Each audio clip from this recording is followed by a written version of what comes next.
Happy 4th of July, everybody who celebrates that holiday. It is July 4th, 2024, and this is probably going to be the final update video on the Decathlon Rock Rider ST530S. Started out as a $216 budget full suspension bike, and this is where it has ended up. I did actually shoot a fork upgrade video out here almost in the same area several weeks ago. Never uploaded it because I didn't like it, and then it's gotten really hot and I've been riding my e-bikes more, so just happened to have time this morning, since I'm off today for the 4th, to go out in the morning before it gets too hot. It's going to be about 101 or 102 today, and it's very humid, so it's already very hot and sticky.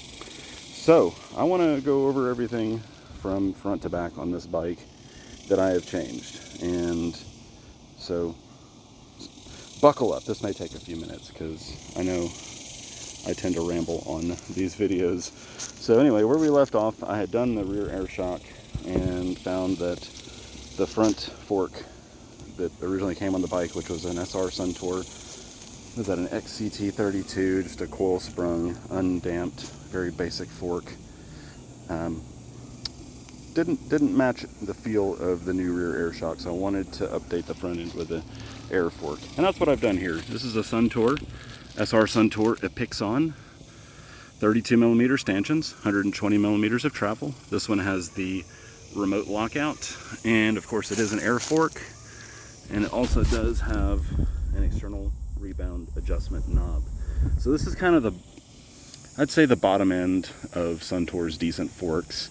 They make the XCR fork in an air version, but it's more akin to the XCM, XCT line of forks. Actually, that may be what the original fork was an XCM 32.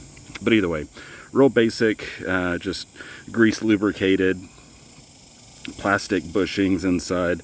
This is kind of the lowest end fork that Suntour makes. It has metal bushings inside, aluminum stanchions, and fairly lightweight. I can't remember the exact weight on this fork, but it was just a hair over 4 pounds, which isn't too terribly bad. This is the quick release dropout version, so 9mm quick release, 100mm spacing, and it is a straight steer fork. There's just not a ton of tapered steerer forks that come with quick release. You do see those in like your, real cheap Amazon type forks like the Blaney and ZTZ, that kind of stuff. I think RockShox does make a tapered Judy that's a quick release fork. But anyway, this fork was $178, including shipping and tax. I think it was free shipping, but I pay tax when I buy it on eBay. Normally they go for about $200. And then I also changed the headset. I wanted to get just a little bit more stack height. So went with an external cup. This would be what you'd use if you were to adapt a tapered fork to this straight 44mm internal diameter head tube. So this is one of those external cups, and it's hard to see. I don't know if this is probably not going to focus. No, not really. But the crown race adapter on this is a 2-piece crown race. So it has one piece that works with your internal 44mm lower headset type of a bearing, and then it has a second piece that goes on around that would adapt it to this headset, and that second piece would also work on your 1.5-inch lower tapered fork steer to just go directly into this. So that headset allows you to use it with both tapered and straight steer forks, as what I've done here. And then upper headset, part of the same set, Risk sealed bearings. They seem like decent quality, and that was about a $20 headset, so not super expensive. And then I've changed out my handlebar and stem. This is actually, I'll wait for the airplane. This is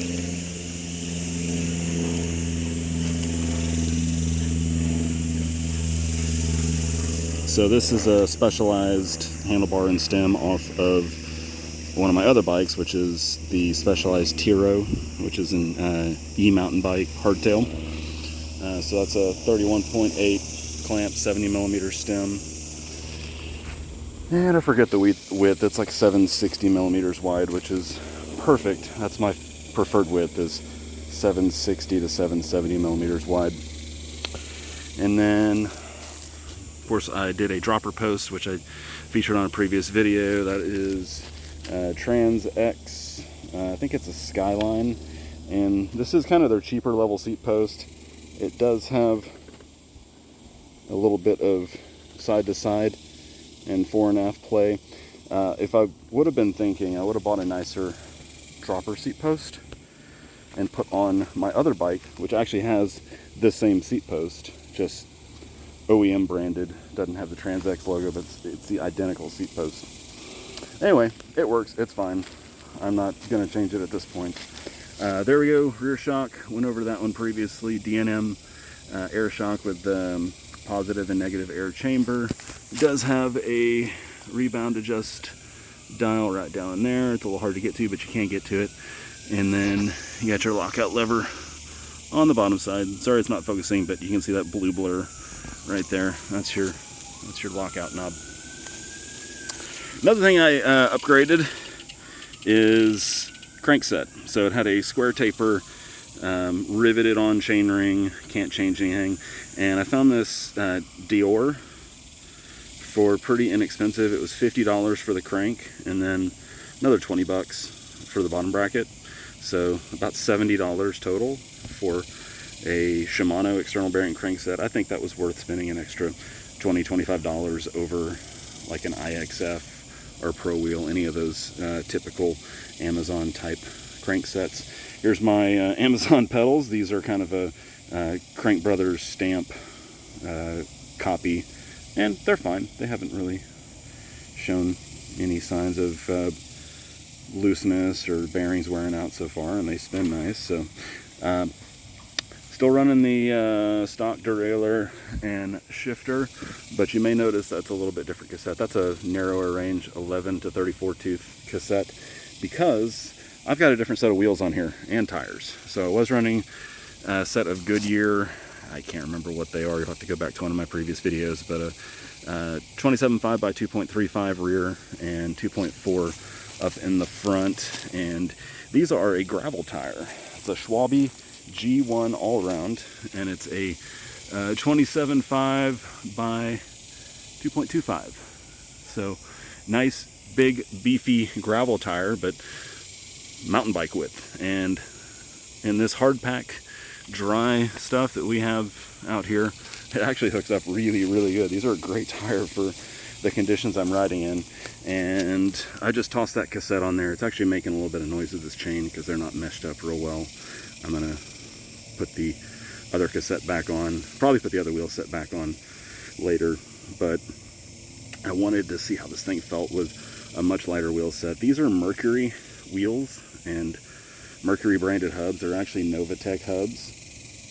I built these wheels up a few years ago for a gravel bike that put a different set of tires on, and then I had these wheels on another bike for a while, took them off and had these laying around, so I wanted to try them out. They're a lot lighter than the stock wheels. I weighed this bike this morning with this tire wheel cassette combination, and it was 30.3 pounds, which is a good 2 pounds lighter than it was previously. That's a huge weight savings just in wheels, and you can definitely feel it. So I like the wheels. I'm gonna look into maybe a nicer cassette that's the same range as what I had on there, the 11 to 42 tooth, but it has to have an aluminum sprocket carrier like what this one does. I'm not sure if you can see down in between these upper, I can't point the camera very well this morning. These upper teeth all ride on an alloy carrier, which distributes the torque load on that free hub body to keep it from kind of grinding and digging into the free hub body with, instead of having like the individual steel cogs that gouge into that. That's an aluminum free hub body, and so they're a lot softer and easier to chew up than a steel free hub body. So I could either change out the free hub body or find a different cassette. So I don't know, not a huge priority for me, since I can just toss the other wheels back on there and they do just fine. yeah, that's pretty much it. Got my ergon grips, got my little bell, got just a cheapo dropper lever that came off of another bike. That's the remote lockout lever for the fork. I forgot to go over that a second ago talking about the fork, but I like the way this thing works. It's got the lock lever there, and then you just, when your hand's on the handlebar, you just click that sideways and it unlocks it. So I didn't really feel like I needed a remote lockout, but that's what I found for a good deal, and that lever fits really nicely between the grip and the brake lever, so I'm okay with it. It doesn't bother me that it's there. And oh, speaking of, back to the wheels real quick, the free hub on this thing is a pretty quick engagement. You can hear that zzz, probably over. You're hearing some of the insects and stuff right now, but I think that's like either a 6 or a 10 degree engagement hub, so a lot faster engaging than the stock wheels are. So that definitely makes a difference too. Pretty nice. So anywho, yeah, if I had to add up how much I had on this bike, I don't know. These wheels I bought a long time ago. I think I spent a couple $100 or $150 on the parts to build it up, and $250 in the suspension, about $65 in the dropper post lever, $70 in the crankset, $20 in the pedals, some of the other stuff I had laying around. So a little bit hard to put a dollar amount, but I think if you added it all up, it's probably close to about $900, which is a lot of money for a cheapo bike, but whatever. It's fun.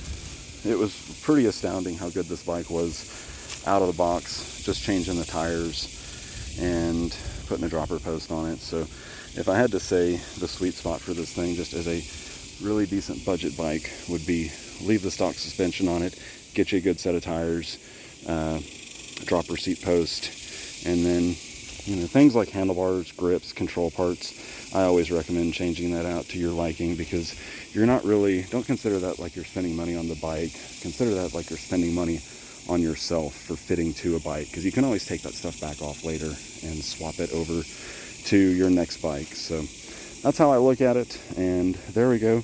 I appreciate everybody following along on this little build, and that's it. Don't know what's next on the channel, but I'll find something to do, and you'll see it here if you're subscribed. So go ahead and click the subscribe button and share it if you got any friends that might want to see this. And I appreciate everybody watching.